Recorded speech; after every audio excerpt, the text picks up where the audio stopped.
What do tomatoes and time management have in common? Nothing much except for the Pomodoro Technique.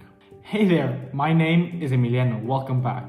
I haven't always enjoyed studying, but in this video, I'm gonna talk about the tried and true and tested method that I use to study that makes me actually enjoy it. The Pomodoro Technique was developed by Francesco Cirillo, and Pomodoro is Italian for tomato, and he called his technique a time management philosophy. All you need is a timer and a task, or a series of tasks. This video is going to be divided into three main parts, and there will be timestamps in the description. The first part is how to use the Pomodoro Technique. The second one is going to talk about why the Pomodoro Technique is effective, and the third one is going to talk about the three ways that you can enhance the Pomodoro Technique so it fits you and so that you're getting the most out of it. So the first part of this video, we're going to focus on the 4 steps that you need to follow so that you can use and that you can know how to use the Pomodoro Technique effectively. It's 4 very simple steps, but these 4 simple steps will make you a productivity machine. Step number 1 is that you should choose one single task to focus on. Not 2, not 5, not 1.5, just one single task that you can focus on for 25 minutes at a time. Now, these 25 minutes shouldn't be an approximation. We all have our phones and all our phones have timers. So set a 25-minute timer on your phone, and as soon as you've done that, grab your phone and throw it across the room on your bed or something where it won't shatter. Step number 2 is that you should, on a small piece of paper that you might have next to you, write down any distracting thoughts, things you think you want to do, things you would rather be doing, or tasks that have just come into your brain.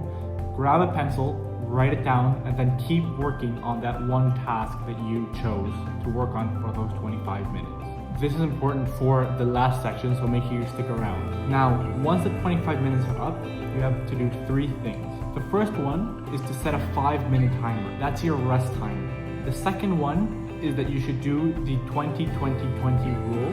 The third thing you should do is that you should throw your phone across the room again. Now, I'm gonna break down the second and the third. The throw your phone across the room one is so that you don't spend your 5-minute break glued to your phone and looking at another screen. It'll make your 5 minutes seem very short and you won't feel like rested or re-energized. But if you throw your phone across the room and you spend your time doing something else, then you will come back to your work feeling more creative, more re-energized, revitalized, etc. And this is where the 20-20-20 rule comes in. The 20-20-20 rule sounds really nice, but in reality, it's the 25-20-20 rule because it says that every 20 minutes, now 25 because of Pomodoro, you should look at something 20 feet away, that's 6 meters for us normal people, for 20 seconds. So in reality, it is the 25, 6, 20. So every 25 minutes, look at something 6 meters away for 20 seconds. This will reduce any and all eye strain that you feel after looking at a screen for 25 minutes. So that's why it's also important that you don't look at your phone in the meantime in your 5 minutes, because that's just shifting your attention from one screen to another screen, which is not what you want. Now, the 4th and final step in this Pomodoro Technique process is that you should repeat steps 1 through 3 until you reach 2 hours. After those 2 hours of focused work, you should set a 20-minute timer. Again, throw your phone across the room, stand up, stretch, go outside, drink some water, grab a bite to eat.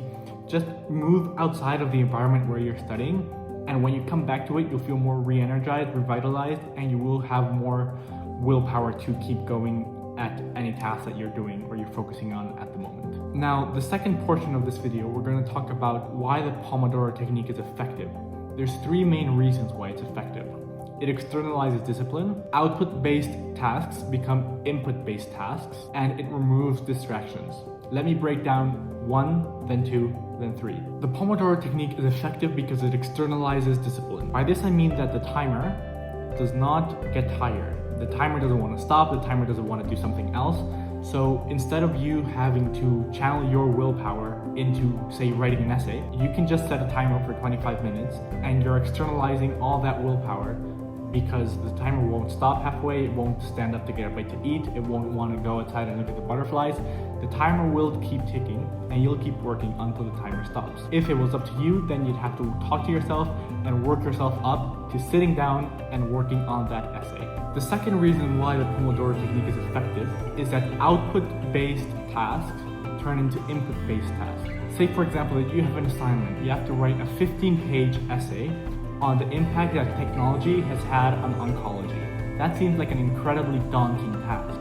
You start whenever you start and you finish when you have 15 pages. It's output-based. You can only finish after the 15 pages. But if you use the Pomodoro Technique, then your stopping point won't be 15 pages, it'll be 25 minutes. So it's input-based because within those 25 minutes, you can do whatever you want as long as you're being productive, obviously. But the end won't come when you produce 15 pages, but when 25 minutes is up.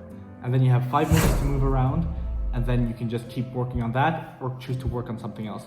But that's input-based because your input is what matters, and you know that 25 minutes will eventually be up, versus 15 pages might never be up if you never work on the essay.